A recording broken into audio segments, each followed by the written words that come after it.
Salut à tous et bienvenue sur la chaîne Techno, toujours ici au Mondial de l'Auto, édition 2012. Et on va encore une fois parler de voitures connectées, plus précisément de voitures connectées au NFC.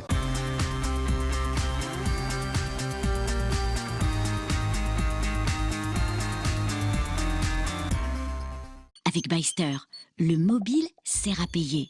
Inscrivez-vous dès maintenant sur byster.fr et achetez sur Internet en toute sérénité.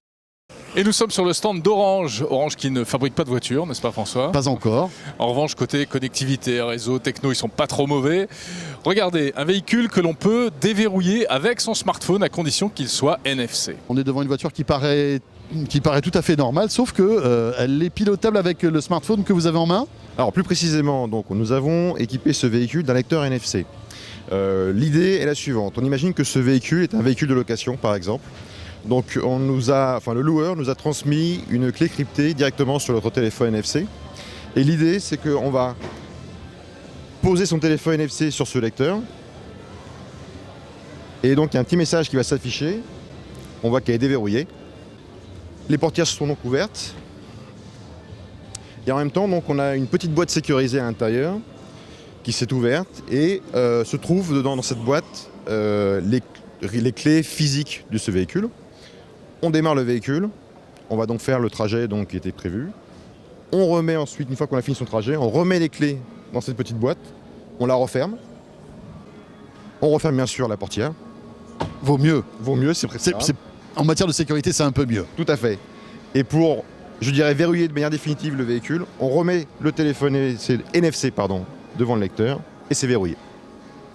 Mais on peut pas. Alors pourquoi on est obligé de poser le téléphone sur le pare-brise? On n'a pas un système aujourd'hui de télécommande parce que finalement on se rend compte que la télécommande qu'on a dans la poche, c'est presque mieux, non? C'est plus pratique.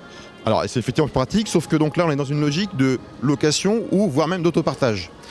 Donc l'idée c'est que les clés sont toujours dans un lieu fermé et sécurisé et c'est le téléphone qui fait office de verrou et déverrou. D'accord, c'est-à-dire que pendant une période donnée, mon téléphone va me donner l'autorisation d'utiliser cette voiture et donc de l'ouvrir, c'est ça? Et 2 heures après, ça ne marchera plus. Tout à fait. Parce que donc on peut imaginer ensuite que ce code ne vous appartient qu'à vous. Et donc il y aura un autre code qui sera envoyé donc, pour un autre automobiliste. D'accord, mais alors ça, on en est quoi? Dans le domaine de l'expérimentation? C'est déjà en route? Alors là, donc, c'est une avant-première que nous montrons au Mondial de l'Auto.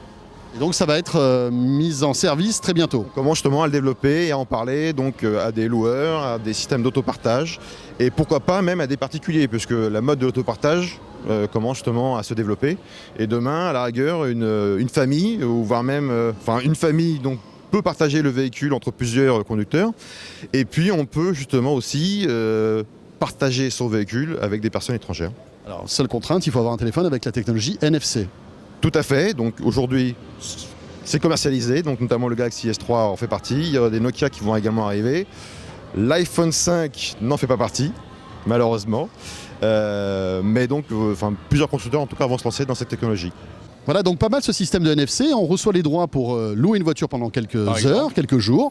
Et puis après, quand les droits en fait se désactivent, on ne peut plus se servir de son téléphone pour ouvrir la voiture. Ça évite de devoir aller chercher un ticket qui permet de déverrouiller une voiture. C'est comme ça que par exemple les systèmes Autolib comme il y a à Paris fonctionnent actuellement avec un ticket carton. Bon, alors chez Orange aussi, on se lâche avec une voiture prototype en quelque sorte. Hein. C'est presque un concept car. C'est un concept car, c'est-à-dire c'est quoi un concept car? C'est un véhicule qui n'est pas destiné à être fabriqué ni à être vendu. C'est juste pour faire passer des idées en fait. Voilà, et cette voiture a été par exemple conçue par une école de designers. Et elle est étonnante, Jérôme, parce que au-delà de son aspect un peu futuriste, genre Mad Max, à l'intérieur il n'y a que des tablettes. Regardez ça.